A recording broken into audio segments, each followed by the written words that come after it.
we embark on the next 50 years,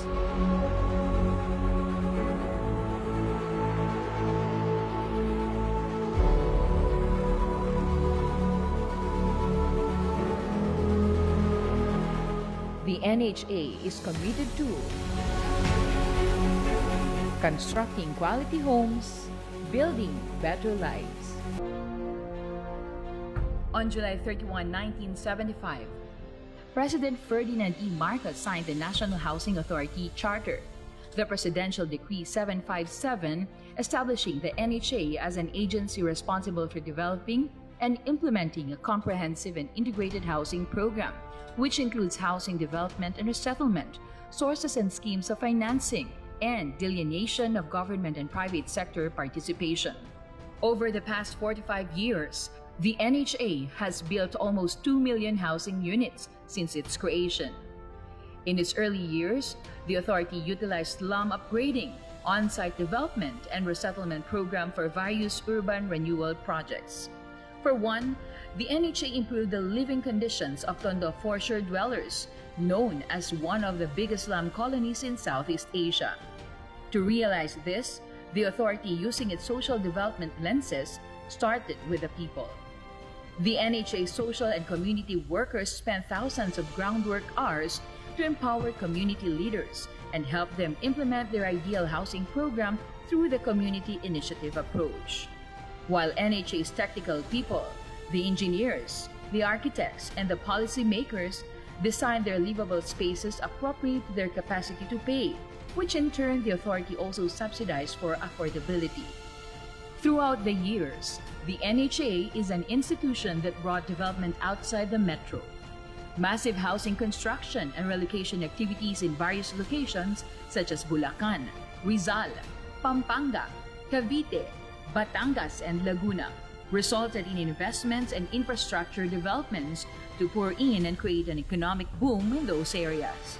With the establishment of regional offices, the authority was able to deliver the same housing programs in the countryside, including housing provision for typhoon, earthquake, fire, internal conflict family survivors, indigenous peoples or IP housing, and ready for occupancy homes for former rebels. The NHA is also the government's arm in providing housing to families affected by major transportation and road development projects. The authority paved the way for the clearing operations for the North and South Rail relocation and resettlement projects, where thousands of families were relocated and enjoyed basic amenities in their new communities. To date, the NHA is involved in the resettlement preparations for the implementation of the North and South long-haul projects of the Department of Transportation and other Department of Public Works and Highways infrastructure projects.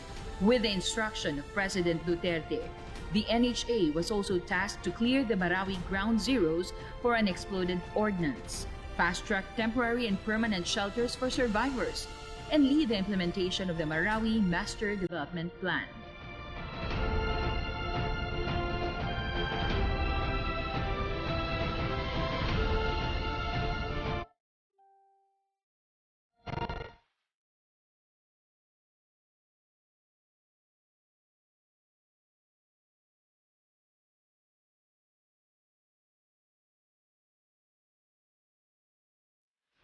Galing sa NHA Region 12. Opo.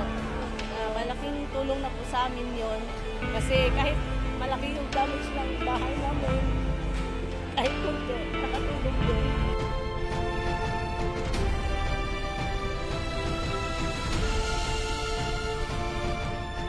NHA po, wala kami masabi sa kanila dahil tulong suporta sila sa amin. Lahat ng pangangailangan namin, kung anong reklamo namin, ina-action namin. Ayun po, ang ganda, ang sarap sa feeling na magkaroon ng ganitong bahay po na dati dream house ko lang po to.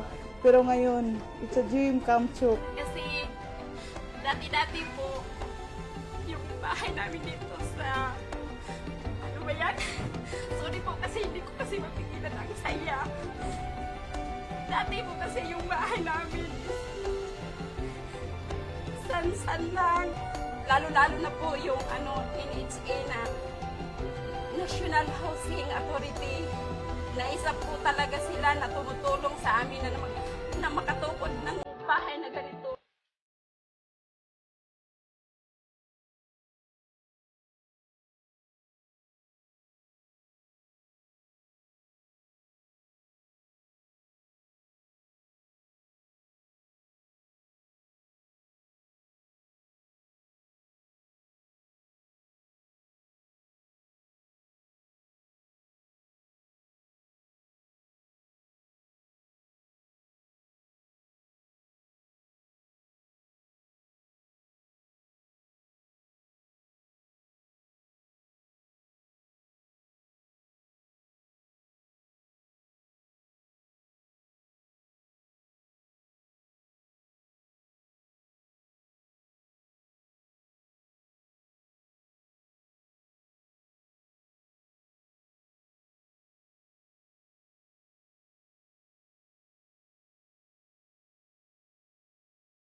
The years in housing provision spelled it all for NHA.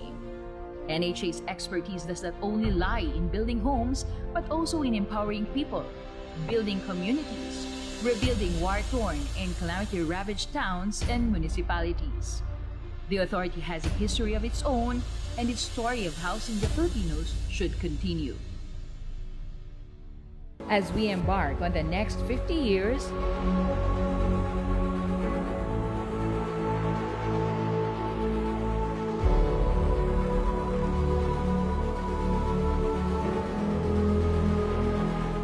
the NHA is committed to